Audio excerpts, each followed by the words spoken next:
1:05 a.m., the 2nd of April. I was planning to organize this video series every single day for 5 minutes, but as you know, schedule does change. I might be looking a bit odd in the video because after all it's 1:05 a.m. What else can you expect? A part of my resistance was also not coming up in the camera.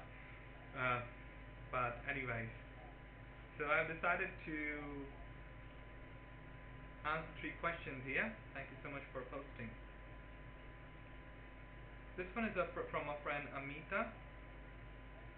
She writes, we hear about Archangel Michael's protection, then how far it can save people who today are in the clutches of violent ideological groups.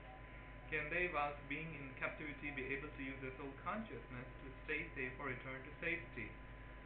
Well, the concept of safety comes here. Something which might be safe for us may not be quote-unquote safe according to the plan of a soul. In the world of duality, we definitely have the distinctions of light, dark, good, bad. But if you look from the Akashic record perspective, the perspective of the soul, then yes, there is reason behind literally everything, behind every single story, every single scene of pain, sorrow, and suffering. Okay?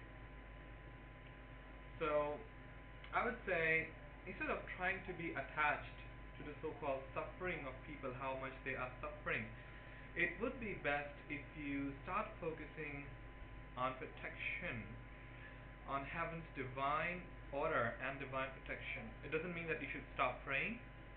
I don't resonate with that. But what it means is that you are able to pray. That's it. And let go.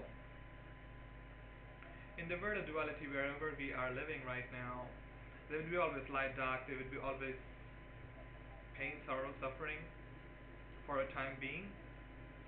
As the guys say, that until a time when the entire humanity, one person at a time, starting with you, starting with me, they achieve their ascension. Okay? So, whenever you see people in great distress of any kind, it would be wonderful to just pray for them and let go. And it does work. You may never know how, but somehow it does work. I remember one time when Archangel Raphael was talking to me that human consciousness is too limited to understand the true meaning of healing. Sometimes even death is a form of healing. It doesn't mean that one should commit suicide, but what it means that there is a very deep perspective of healing, of life, as to how we tend to identify it as. Alright? So thank you for that question. Let's move into the next question.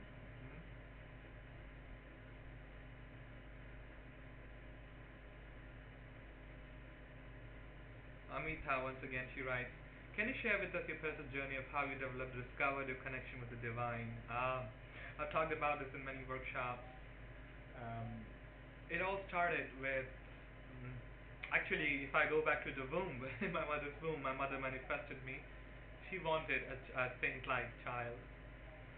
But for me, for when the journey started, it was a lot of pain, a lot of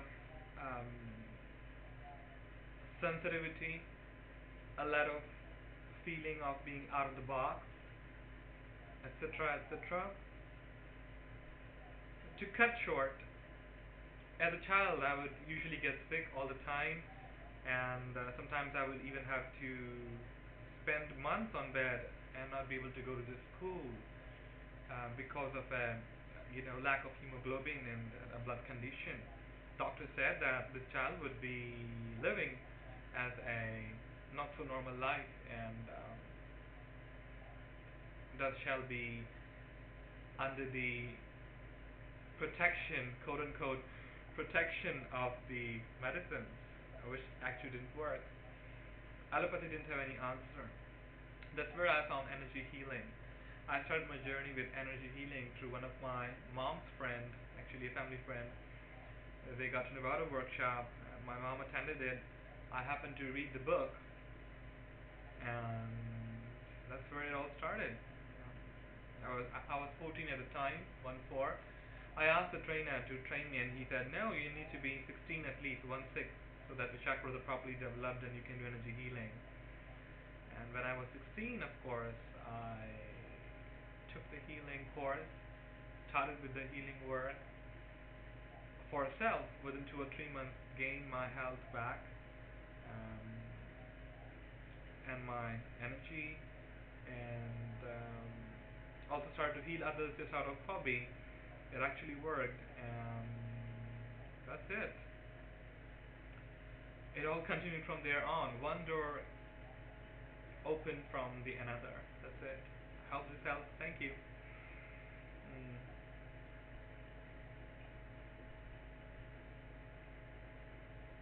Venkatesha writes, Srinivasa, again from India, he writes, "Please shed light on the concept of a parallel life. Thank you." Parallel lives is a very interesting concept. Quantum physicists have written a lot about it. They have talked a lot about it. What can you expect from me?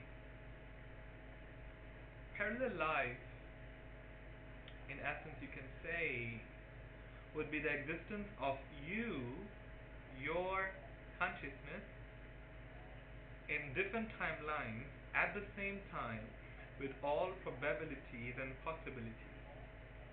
Make sense?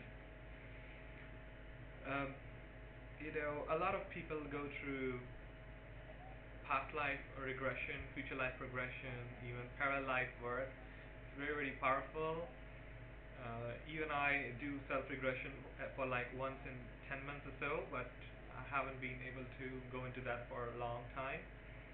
But it's very, very clearing, it's very, very soothing, it's very, very aligning. We can meditate, connect with love, and heal all those connections, but seeing it, experiencing it, is a different phenomena. It helps you to connect deeper. That's what I would say.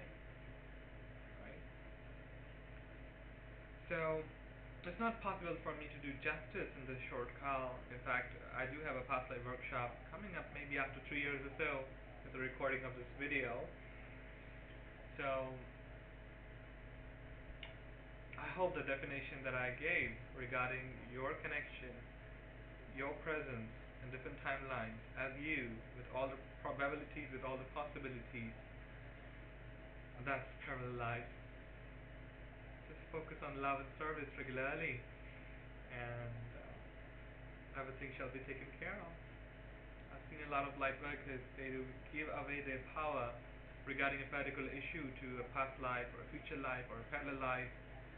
That is somehow kind of okay, but at the same time also believe and know that we are the co-creators of our destiny. So we don't need to give away our power because something happened in the past or in the parallel world. Just contemplate on love and service regularly, and you will find a deep essence more and more. Okay? Let's go with one more because I'm not so sure how long this video is.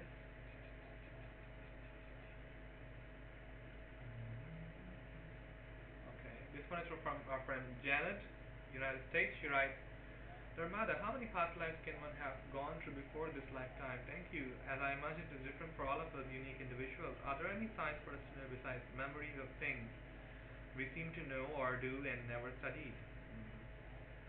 One of the great teachers, Paramahansa Yogananda, he would say that if you would like to know your past life, then ask yourself, what do you like in terms of food, in terms of culture, in terms of color, in terms of scenario. That will reveal a lot about your past life spent in that particular culture. In the same manner, if you would like to know about your future life, start observing how you're living your life right now, and it will reveal a lot. So there is no fixed number of past lives one has to go through to experience this lifetime. However, many scriptures do talk about spending certain number of lifetimes. But personally, I cannot quote it because I haven't experienced it. At the same time, I cannot say that it's wrong. But from this channeling work that I do, all I can say is there's no fixed number of past lives. A soul can choose to grow rapidly, or it can choose to grow slowly. But one day, it is illuminated, it is enlightened.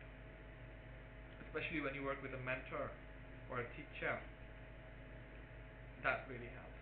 That really accelerates the journey. I hope this helps. Let me answer one more. Oh, I think I've done all of it. This one is from a friend Kajal. She writes, among so many voices, how to know it is coming from a soul? Well, the voice of a soul will always come from a place of love. It will always come from a place of absolute decision making. At the same time, it will also have a sense of giving you a suggestion rather than an order. But the more you refine your lifestyle, the more you raise the frequencies to love and service, the more this voice of the soul, it starts to appear as a command rather than um, just a suggestion. You cannot afford to ignore it. And that's what happens in the life of many light workers, where they're in a nice job, but what they call the midlife crisis, and then they start to take up on a different route. Okay, so know that voices from God, soul, angels, positive spirit guides will always come from a place of love. All right, so I've answered all the questions here. Thank you so much for joining in for today's Light Type program, and I hope to record the next session soon. Have a blessed day, a blessed night. Bye. Namaste.